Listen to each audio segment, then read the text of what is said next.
ऐका ना, घरच्या घरी मस्त हॉटेलसारखं चिकन तंदूर आज करणार आहोत। मस्त ज्युसी झालंय आणि चवीला तर खूपच भन्नाट झालंय।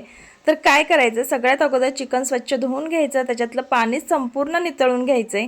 त्यानंतर त्याच्यामध्ये दही, अद्रक लसूणची पेस्ट, धना पावडर, जिरा पावडर, मीठ, हळद, लाल तिखट आणि मिरपूड थोडीशी टाकायची आहे। त्यानंतर आता हे सर्व मिश्रण जे आहे ते चिकनला व्यवस्थित लावून घ्यायचे आणि त्यानंतर थोडंसं तेल टाकून पुन्हा एकदा छान असं मिक्स करून घ्यायचे आणि हे कमीत कमी 2 तास ते 3 तास बाजूला ठेवून द्यायचे। 2 तासानंतर तुम्ही बघितलं असेल चिकन मस्त असं ज्युसी झालंय। त्यानंतर बघा, नॉनस्टिकी जी कढई किंवा आपला जो पॅन असतो त्याच्यामध्ये थोडंसं बटर घालायचं आणि हे चिकन त्याच्यामध्ये एक एक करून सुटसुटीत अगदी व्यवस्थित ठेवायचं आहे। प्रत्येक चिकनच्या पीसवर एक एक बटरचा थोडासा तुकडा टाकायचा आहे। याच्यामुळे ना छान चिकन असं ज्युसी होतं आणि चवीला देखील खूप सुंदर लागतं। तर अगदी वाफेवर हे चिकन शिजवून घेणार आहोत आपण। अजिबात पाण्याचा वापर करायचा नाहीये। जर पाण्याचा वापर केला तर ती मसाल्याची चव जाऊ शकते, म्हणून थोड्या थोड्या वेळाने आलटून पलटून घ्यायचं चिकन आणि मस्त असं कढईमध्ये फक्त वाफेवर शिजवायचं आहे। तर तुम्ही पाहू शकाल मस्त असं चिकन शिजतंय।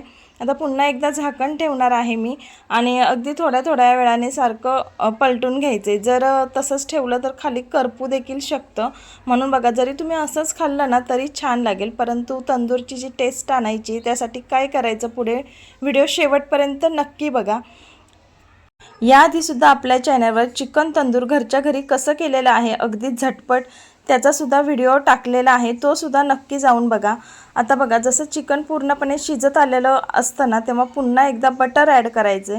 जेवढं तुम्ही बटर ॲड करताल तेवढं चिकन चवीला खूप छान होणार आहे आणि सगळ्यात महत्त्वाचं काय, ते ड्राय राहत नाही, तर ते छान असं ऑइली राहतं आणि आतमध्ये जेव्हा ते बटर छान असं मुरलं जातं ना तर चिकन त्यामुळे छान असं ज्युसी लागतं।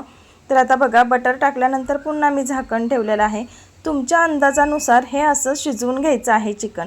त्यानंतर आता बघा, गॅसवर मी हे जाळी ठेवलेली आहे आणि अगदी थोडे थोडे पीस घेऊन मस्त ह्याला फक्त थोडासा असा चटका द्यायचा आहे, म्हणजे थोडं थोडं अगदी भाजून घ्यायचं आहे, जो आपल्याला तंदूरचा फील येईल।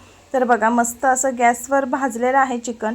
तुमच्याकडे जर चूल असेल तर अतिउत्तम, तुम्ही चुलीवर देखील अशा पद्धतीने करू शकता आणि मस्त असं चमचमीत चिकन तंदूर बघा तयार झालेलं आहे।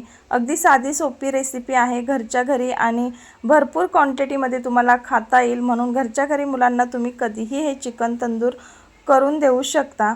तर चला मग, तुम्हाला हा व्हिडिओ कसा वाटला नक्की आम्हाला कॉमेंट करून कळवा। व्हिडिओ आवडला असेल तर व्हिडिओला नक्की एक लाईक करा, व्हिडिओ शेअर करा आणि सगळ्यात महत्त्वाचं म्हणजे आपलं स्वयंपाकघर आणि आपण या यूट्यूब चॅनलला सबस्क्राईब करायला विसरू नका। तसेच वेळात वेळ काढून हा व्हिडिओ पाहिल्याबद्दल खरंच तुमचे खूप खूप धन्यवाद। चला मग, लवकरच पुढच्या व्हिडिओमध्ये भेटूयात। थँक्यू।